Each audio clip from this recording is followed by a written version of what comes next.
என் அன்பு சொந்தங்கள், மற்றவர்களைப் போல உங்கள் மகன் அண்டாதாரன் குண்டாதாரன் மிக்சிதாரன்லாம் சொல்ல தயாராக இல்லை.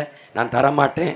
ஆனால் ஒன்று தருவேன், அதையெல்லாம் நீங்களே வாங்கிக்கிற மாதிரி வேலையை தர்றேன், அதுக்கு சம்பளம் தரேன்.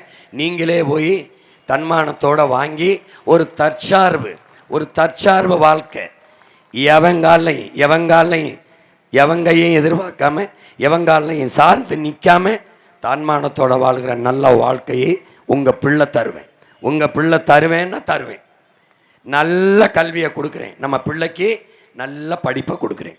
பெற்றுக் கொடுங்கள் பிள்ளைகளை, கற்றுக் கொடுக்கிறோம் நாங்கள்.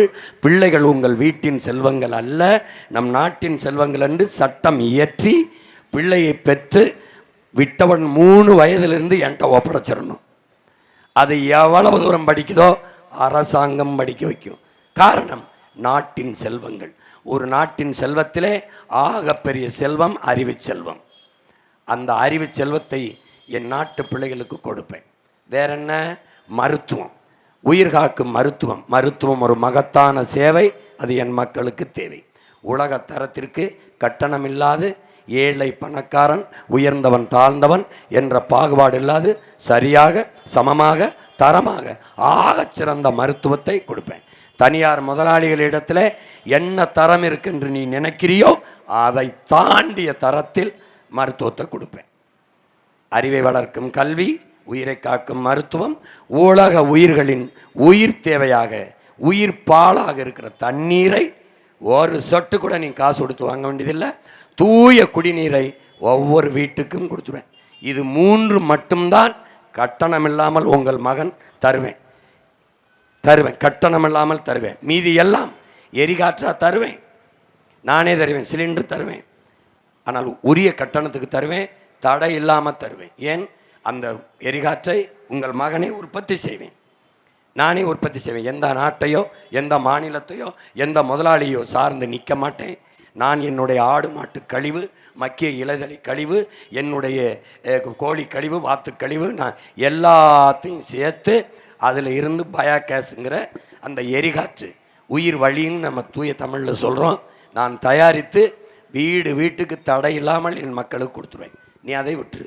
அதுக்கப்புறம் மின்சாரம், மாற்று மின் உற்பத்தி. உங்கள் மகன் படம் போல் போட்டு காட்டுவேன், எப்படி மின்சாரத்தை உற்பத்தி செய்வேன், எப்படி தடை இல்லாமல் உனக்கு கொடுப்பேன்.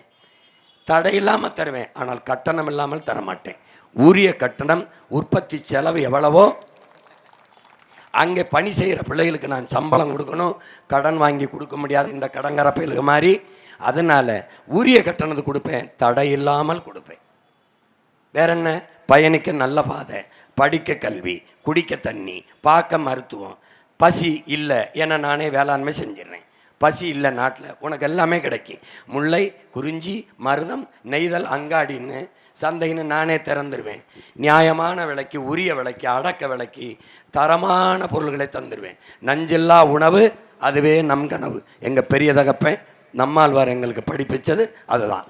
உணவு விஷமாயிருச்சு, பிறக்கிற குழந்தை புற்றுநோயோட பிறக்குது, தடுக்கணும்னு நினைக்கிறேன். எல்லாரும் இங்கே வந்து பேசுவாங்க, அவங்க பேச்சை கேளுங்க, உங்கள் மகன் பேச்சையும் கேளுங்க. யார் சொல்கிறது சரியாக இருக்குது? எப்போவும் நீங்கள் நல்லதை தான் தெரிவு செய்ய. பையனுக்கு பொண்ணு போனால் நல்ல பொண்ணு, பொண்ணுக்கு மாப்பிள்ளை பார்த்தா நல்ல பையன். அப்போ நாட்டை ஆள்றவங்கள ஒரு நல்ல பையனை தேர்வு பண்ண வேணாமா? காலங்காலமாக அந்த நாசகார பயல்களையா குடிக்க வச்சு நம்ம அக்கா தங்கச்சி தாலியாக இருக்கிறவன்ட்டே நாட்டை கொடுக்குற, இலவசம் கொடுத்து உன்னை ஏக்கிறவன்ட்ட கொடுக்குற, ஏமாத்த நினைக்கிறவன்ட்ட கொடுக்குற.